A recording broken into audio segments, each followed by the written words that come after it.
अस्सलामुअलैकुम।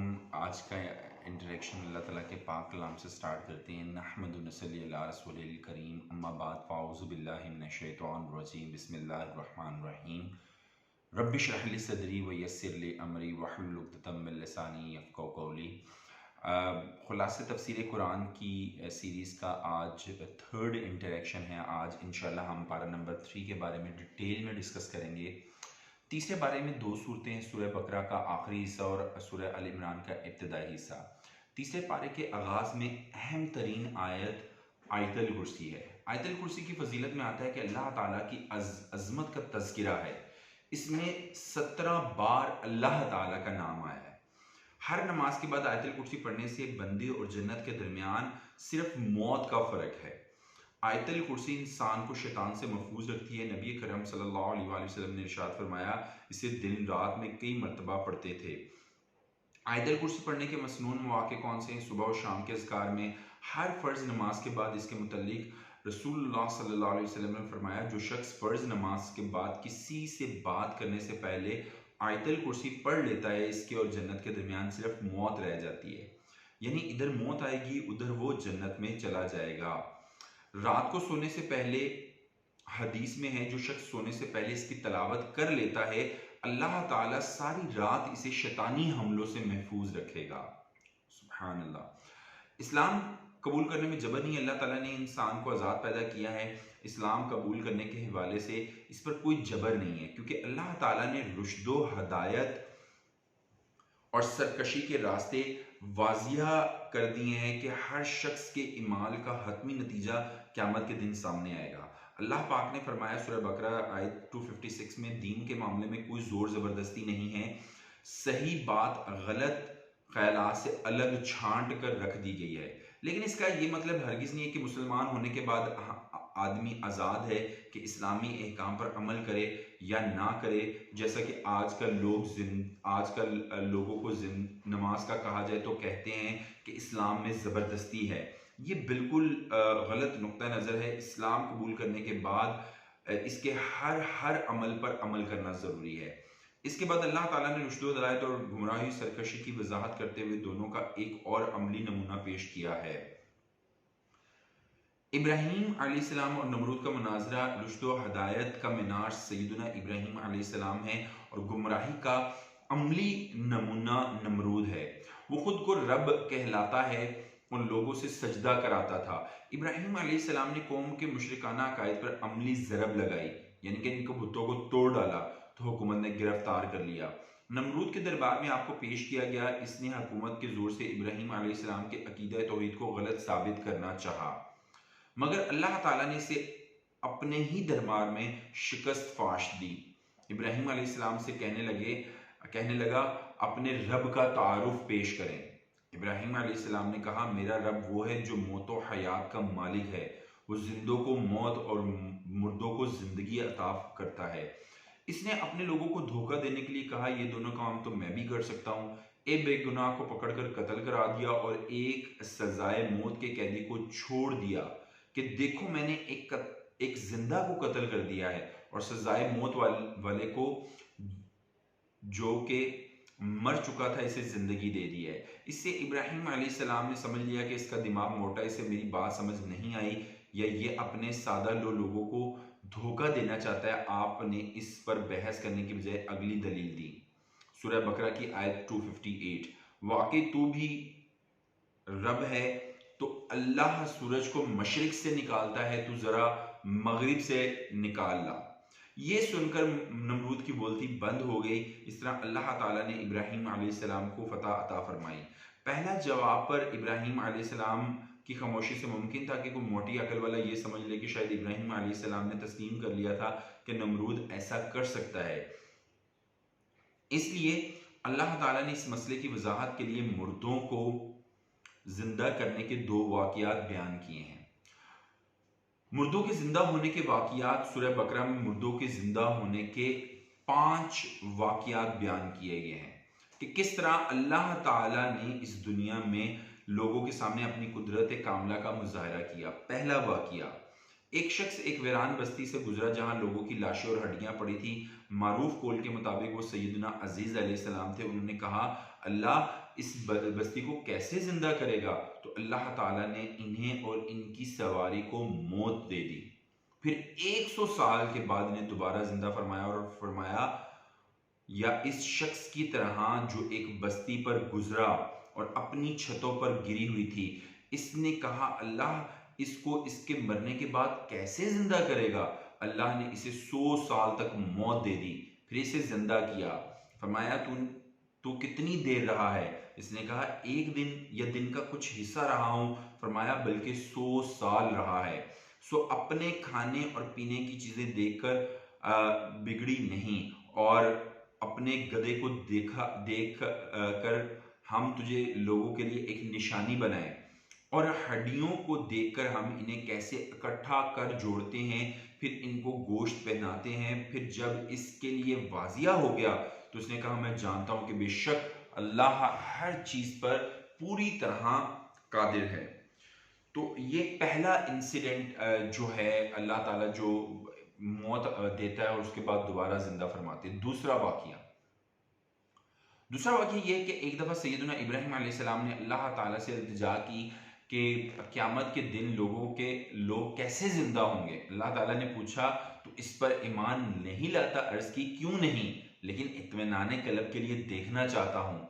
याद रखें, ये सिर्फ अंबिया अलैहिस्सलाम का मुकाम है, आम आदमी के लिए गायब पर ईमान लाना फ़र्ज है। अल्लाह ताला ने फरमाया, 4 परिंदे पकड़ और इन्हें अपने साथ मानूस कर ले, फिर इन्हें ज़िबह करके हर पहाड़ पर इनका एक हिस्सा रख दे, फिर इन्हें बुला, वो दौड़ते हुए तेरे पास आ जाएंगे। और ऐसा ही हुआ। इससे पहले सूरह बकरा में मुर्दों के जिंदा होने के 3 वाकयात गुजर चुके हैं, मैं जो ऑलरेडी डिस्कस कर चुका हूँ। मूसा अलैहिस्सलाम, ये तीसरा वाकया है। मूसा अलैहिस्सलाम अपनी कौम के 70 सरदारों को लेकर कोहे तूर पर गए।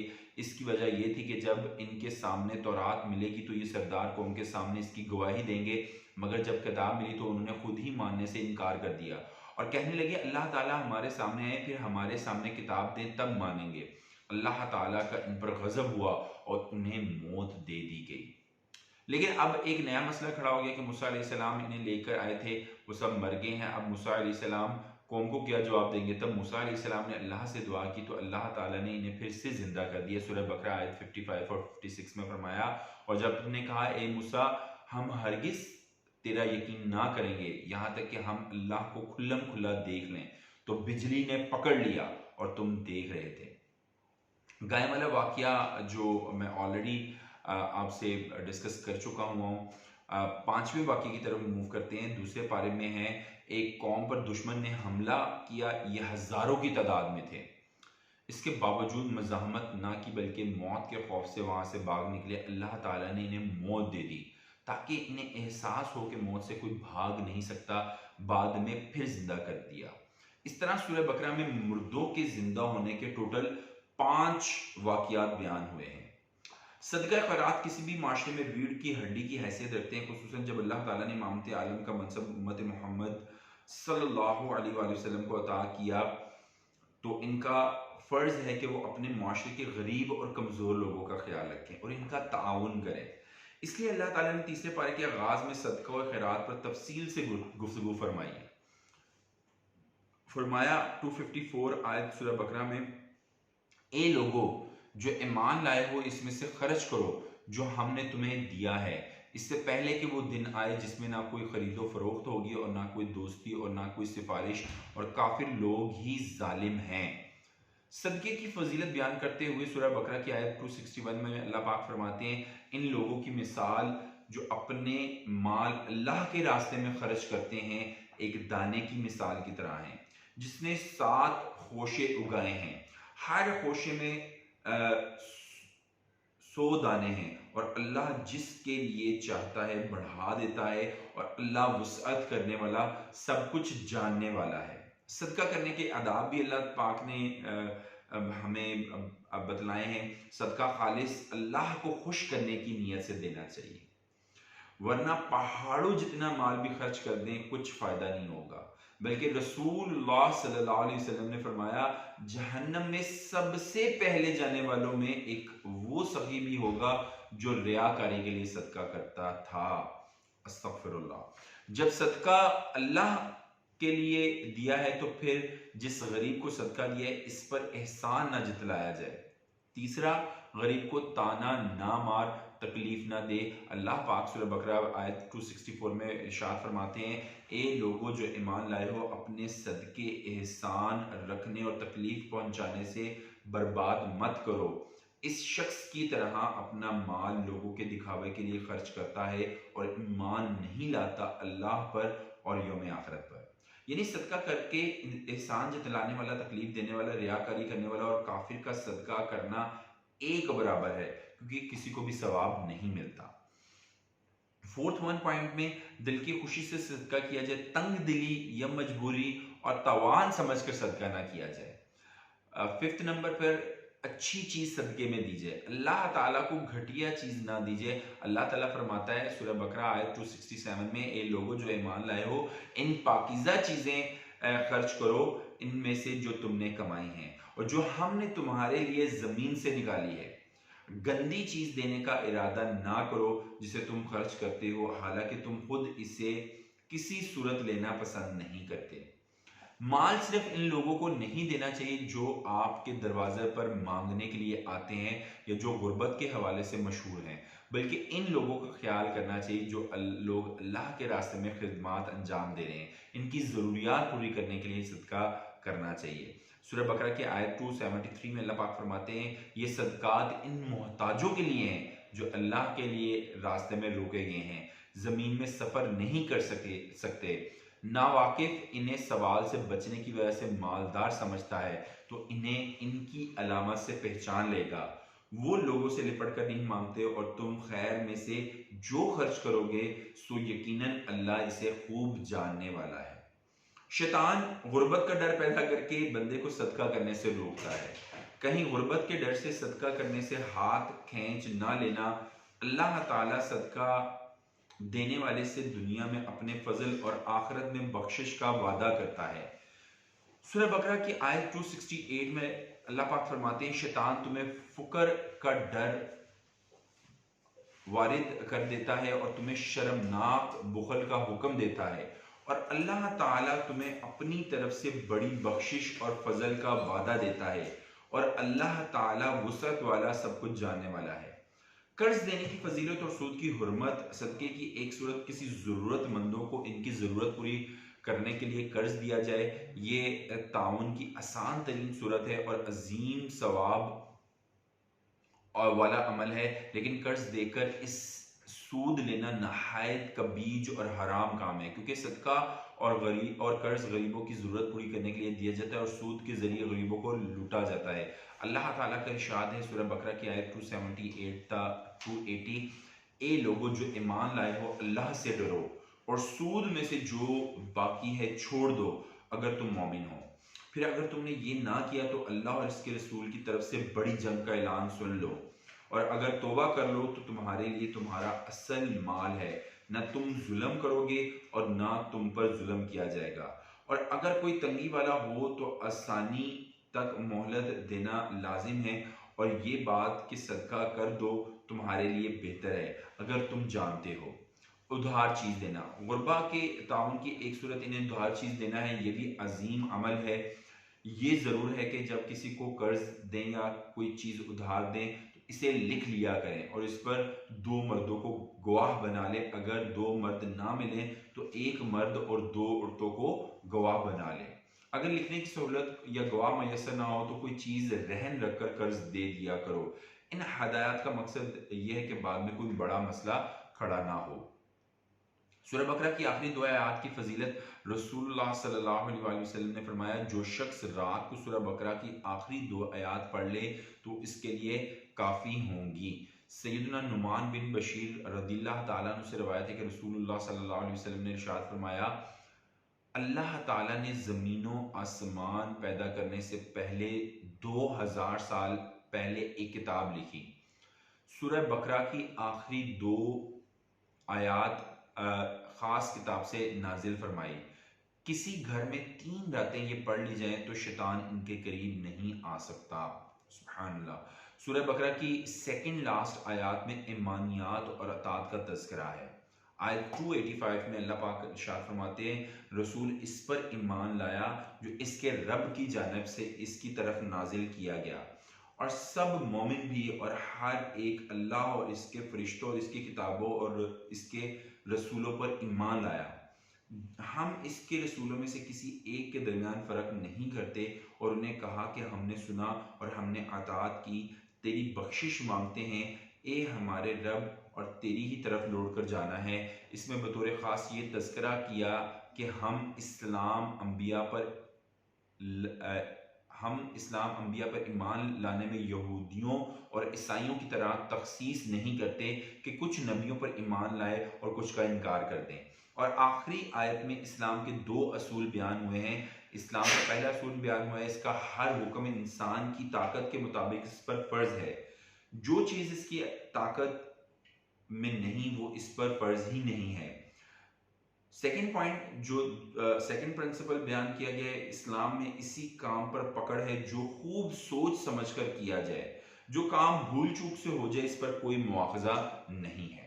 तो यहाँ पे हमारी जो सूरह बकरा है थर्ड पारे में जाके एंड हो रही है, और इससे अगली जो आयत आ रही है ये सूरह अल इमरान। सूरह अल इमरान सूरह बकरा के बाद सबसे बड़ी सूरत है। आल का मानी होता है बीवी, बच्चे या मानने वाला। इमरान सैयदा मरियम अलैहिस्सलाम के वालिद माजिद और सैयदना ईसा अलैहिस्सलाम और सैयदना यहया अलैहिस्सलाम के नाना जान का नाम है। सूरह अल इमरान में सैयदना इमरान की बीवी बेटी मरियम और नवासों की पैदाइश का तज़किरा है, और इनके दामाद सैयदना ज़िक्रिया अलैहिस्सलाम का जिक्र है। नजरान के इलाके के लोग ईसाई मजहब के पैरोकार थे। जब इस्लाम फैला तो उन्होंने सन 9 हिजरी में अपने उलमा का एक वफ्द रसूलुल्लाह सल्लल्लाहु अलैहि वसल्लम के पास बहस व मुबाहिसे की गर्ज से भेजा। रसूलुल्लाह सल्लल्लाहु अलैहि वसल्लम ने मस्जिद नबी में ठहराया ताकि वो इस्लाम को करीब से देख लें। इनसे ईसाई अकायद और इस्लाम के असूलों पर बहस मुबाहिसा हुआ। इस वक़्त इस सूरत का पहला आधा हिस्सा तकरीबन तीसरे पारे के आखिर तक नाजिल हुआ। इसमें अहले किताब से बहस करने के असूल और दलाइल का तज़किरा है। सूरत के दूसरे हिस्से में अहले किताब और दूसरे काफरों पर फतह पाने के लिए तंजीमी हदायत दी गई। सूरह बकरा में यहूदियों के गलत अकायद और बदईमानियों का तज़किरा किया गया, तो सूरह अल इमरान में ईसाइयों के गलत अकायद और बद किरदारियों का तज़किरा किया गया। इसका मकसद ये बताना है कि यहूद के बाद ईसाइयों को इमामत आलम और इमामत कुबरा अता की गई थी, मगर उन्होंने भी यहूद की तरह इसका हक अदा नहीं किया, बल्कि दीन को ख़राब करने की पूरी कोशिश की।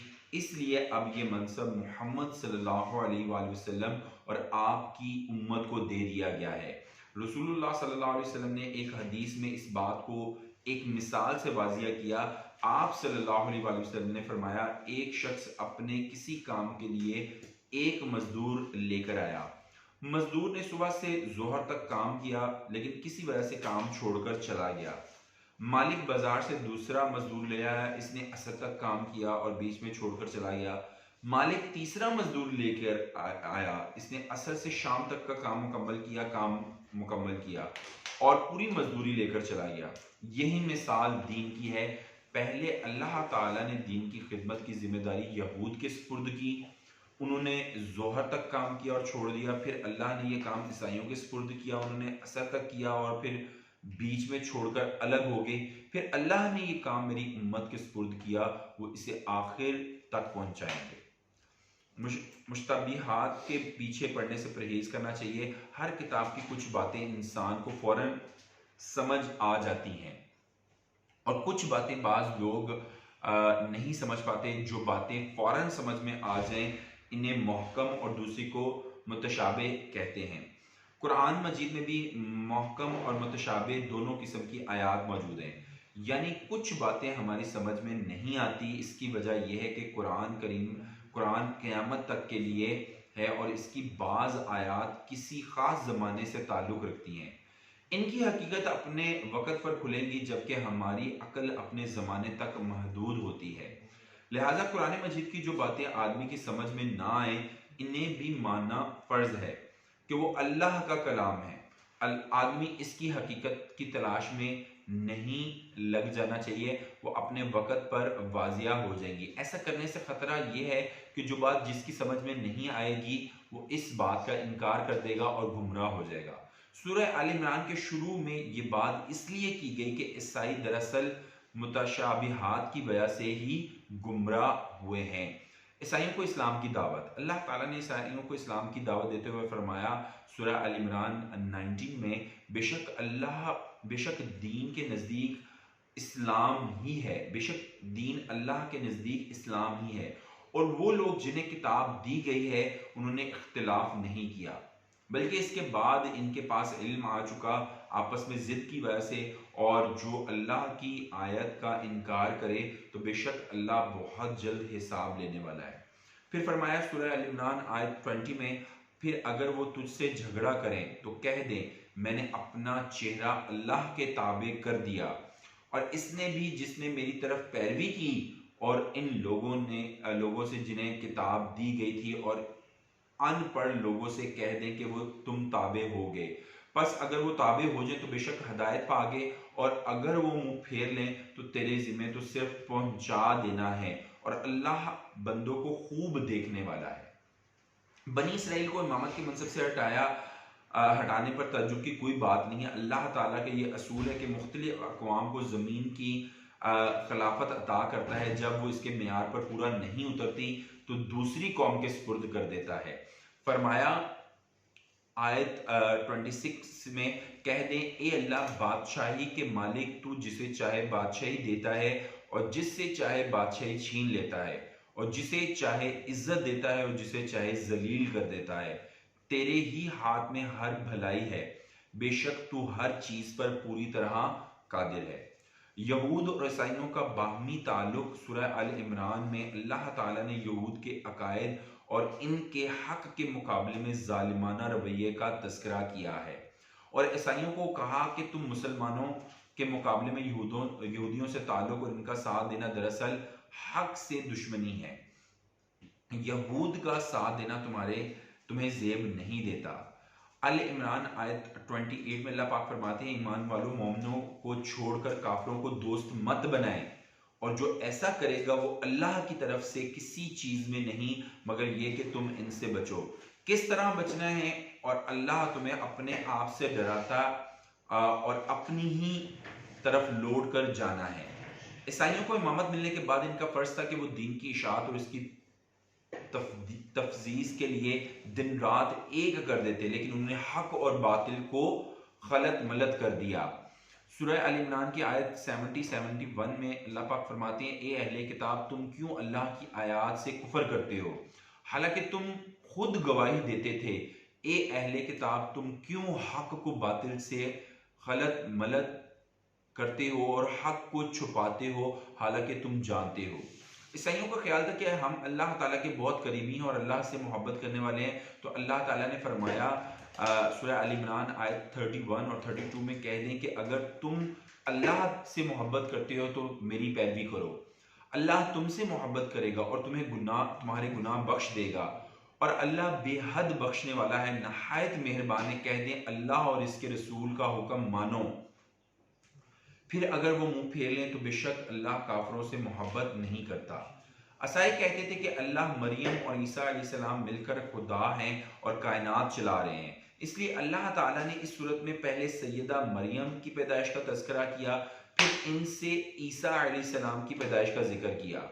ये बताने का मकसद ये था कि जो पैदा हो वो खुदा नहीं बन सकता, अल्लाह वही है जिसकी सिफ्त लम यलिद वलम यूलद है। बाकी रहा इनकी मौजज़ाना पैदाइश, तो इसकी वजाहत दो मिसालों से की है। एक सैयदा मरियम अलैहिस्सलाम अपने कमरे में इबादत कर रही थी और इनके पास बगैर किसी जरिए और बेमौसम के फल आते थे। सूरह अल इमरान की आयत 37 में अल्लाह पाक फरमाते हैं, बस इसके रब ने इसे अच्छी कबूलियत के साथ कबूल किया और अच्छी नशोनुमा के साथ इसकी परवरिश की और इसका कफील ज़िक्रिया को बनाया, बना दिया।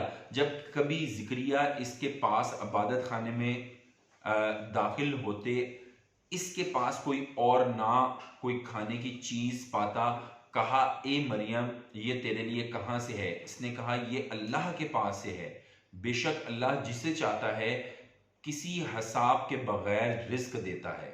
दूसरी मिसाल के ज़िक्रिया अलैहिस्सलाम नहायत ज़्यादा बूढ़े हो गए थे और इनकी बीवी भी बांझ थी। वो औलाद से नाउमीद थे। जब उन्होंने हज़रत मरियम के पास बेमौसम के फल देखे तो दुआ की, ए अल्लाह इसे तू मौसम के फल दे सकता है तो हमें बेमौसम की औलाद क्यों नहीं दे सकता? अल्लाह ताला ने इनकी दुआ कबूल की और इन्हें औलाद की नेमत अता फरमा दी। इनके घर में यहया अलैहिस्सलाम की पैदाइश हुई। इस तरह सैयदना ईसा अलैहिस्सलाम की पैदाइश भी अल्लाह की कुदरत का खासा और एक बहुत बड़ा नमूना है।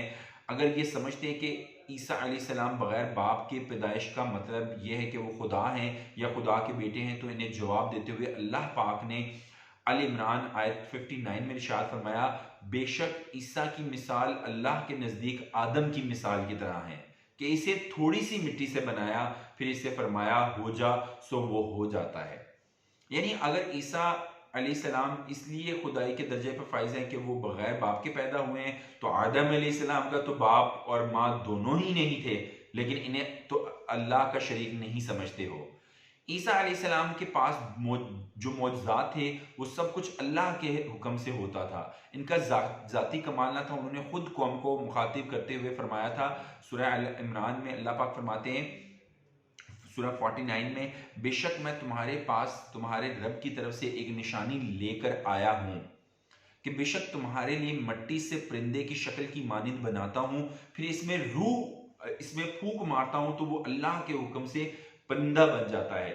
और मैं अल्लाह के हुक्म से पैदाइशी अंधे और बर्स वालों को तंदुरुस्त करता हूं और मुर्दों को जिंदा कर देता हूं और तुम्हें बता देता हूं कि जो कुछ तुम अपने घरों में खाते हो और जो जखीरा करते हो, बेशक इसमें तुम्हारे लिए एक निशानी है अगर तुम मोमिन हो। हमारे बाज भाइयों को भी यही गलती लगी है कि उन्होंने मोहम्मद सल्लल्लाहु अलैहि वसल्लम के मौजज़ात देखकर इन्हें अल्लाह के मनसब पर फाइज कर दिया। अल-अयाज़ बिल्लाह। ईसाइयों को इत्तेहाद की दावत, अल्लाह ताला ने ईसाइयों को इत्तेहाद की दावत दी और इत्तेहाद का असूल भी बता दिया। सूरह अल इमरान आयत 64 में अल्लाह पाक फरमाते हैं, कह दे ए अहले किताब, आओ एक ऐसी बात की तरफ जो हमारे दरमियान और तुम्हारे दरमियान बराबर है, ये कि हम अल्लाह के सिवा किसी की इबादत ना करें और इसके साथ किसी को शरीक ना करें, और हम में से कोई किसी को अल्लाह के सिवा रब ना बनाए। फिर अगर वो फिर जाएं तो कह दो गवाह रहो कि बेशक हम फर्मा बरदार हैं। हमेशा इत्तेहाद बाहम मुश्तरका बातों पर होता है। हमें इसी असूल पर दूसरे मसालिक और दूसरे मज़ाहिब से इत्तेहाद करना चाहिए।